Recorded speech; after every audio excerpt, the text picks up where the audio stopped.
Okay, this is the second video for DeWalt. We've been in touch with Mitch Kent, who is a repair agent for DeWalt, and we're needing a replacement track. So this track and this track, which are upside down at the moment, are supposed to fit together to make one long track. This one is a long track, that one is a short track that came with the saw. So let's just go through it again. The emails have been sent to Osman at DeWalt, and I've also dealt with DeWalt customer services, and they're not playing ball. You keep saying to me I've got to alter the saw every single time I use a saw, but let's go through it and let's just see it again. So that is a saw that we purchased somewhere around February. Okay, there's your part number. There's a data badge on the saw. Okay, right. The long track, upside down, the long track has got a number of 2025-02 GD. The short track, which came with the saw, 1.4 meters I think, is a 2024-43 GD.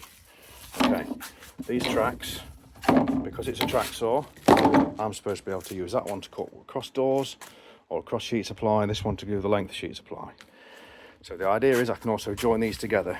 So if I join that to the end of here in one long run, I should be able to put my track saw on this end and run all the way down and carry it all the way through. So let me just show you what the problem is. Again, because you won't listen to me on the first video.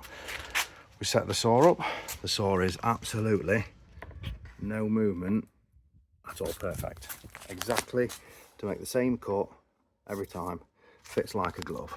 Okay, nice lift light down. There we go. So now I'm going to do a cross cut. So I get my other straight edge, drop it on, and it will not go on the track. This section here is bigger than this section on the long one. So the choices are: you send me a new 3 meter, sorry, not 3 meter, a new long one to 2.4, I think, a new long one, and I'll cut it down myself, because if all your long ones are skinnier, I can then make myself a 1.4, and you can have all the offcuts back. I don't care what you want to do with the offcuts, I'm not bothered. I'll send you this back. At the minute, you want me to drive all the way to Sheffield, which is an hour and a half's drive, and back again to drop them off, and then go back again to fetch them. That's a 6-hour round journey. It's your fault. You need to post this to me, or you need to get a rep to drop it off to me. You can have what back you want. I'm not bothered, but that, I've got to alter the saw every single time that I've got to drop from one to another. So that's not the same cut. Once this saw's set up, that saw stays set up. This one's not been cut yet. That's still brand new. You can have it. We've been struggling with this one. So just to show you, beautiful on there. Will not go. I've got to alter the saw. I need to join these together like you're supposed to by the joining strip, and I want to run this saw all the way down there and carry on. But at the moment, because that's bigger, my saw will stop at this point.